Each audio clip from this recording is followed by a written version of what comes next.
Okay, so just when the grooming starts, the object needs to walk. No, you don't need to walk. You need to tell the animal what does work. So you groom the animal, he turns to nibble, stop grooming it. Yeah. Okay. Take your hand off. He stops, puts his head out the front, give him a groom. Okay. He goes to take your hand off. You're going to reward having your head out the front. You're going to punish, turn around and nibble you. Okay. Now that's going to take a little bit of repetition for you because he's already established it as a behaviour. Right. For most foals, 4 to 5 times in a session, just literally 1, 2, 3, 4, 5, they will learn to keep their head out the front. Okay. And that's one of those behaviours that it's just not worth going there. You can nibble me a little bit. You know, just stand there and do the lip thing, it's fine. That's much easier for us all to understand. You know, put your head out there, you get all the grass scratches you want, you get all the low infection, but bringing your head around here is not something that I want to have happen. So you begin to put that under control. The chances are, if you can do it with enough, and the shaping plan would be for you to do it with him, and then you'd have a couple of people you could control and say, let's do the same thing. And then what will happen is he'll start to offer more of that behaviour, and then he'll naturally get reinforced more for that behaviour. And then you begin to go the other way. Okay, so that's positive reinforcement. Negative reinforcement, he goes to groom you, you squeeze his ear or pinch his skin or hit him with a rope repeatedly until he stops doing it. Yeah.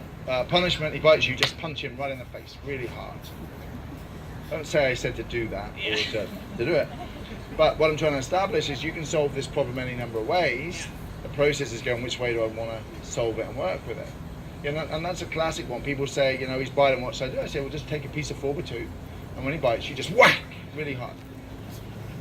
If he lives, he probably won't bite you ever again. He may be a little bit nervous of you. He may be a bit nervous of you carrying anything, but he's unlikely to bite you. People go, I don't want to do that. That's ridiculous. Why would you do that? Exactly. There's my point. Now we've eliminated punishment as a way of training. Let's move on to something else. But what we don't do is the ridiculous little stop it, that's naughty. Oh, I'm terrified, I'm never going to do that again. And that's the problem with punishment. We don't use it properly. Punishment isn't, you know, it's not a great thing to use, but if we're going to use it properly. It's your choice, it's your horse, it's your donkey. You know, if you're going to do it properly. If you don't want to do it, use something else. And so it's sitting away from it thinking, how am I going to deal with it? It's preparing in advance. When he does bite you or somebody else, how are you going to deal with that? What am I going to do? And having the plan before it happens, trying to think what you're going to do when it happens is already too late because now you're in it and oh my God, what am I going to do? Oh my word, your leg is bleeding a little bit there. Just give him a scratch here.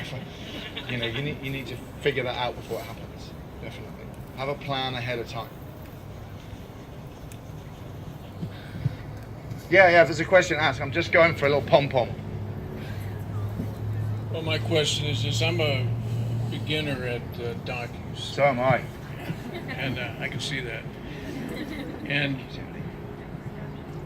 in regards to having the donkey move when you need it to move and she doesn't want to. I saw a farrier do this and it works quite well for me where you wrap the lead around the hindquarters of the donkey and start moving with it.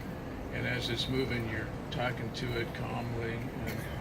Am I just lucky that worked out, or and what does this do with keeping the relationship alive? Well, like you said, the key word, you did it calmly, you did it quietly, you did it in the best intentions.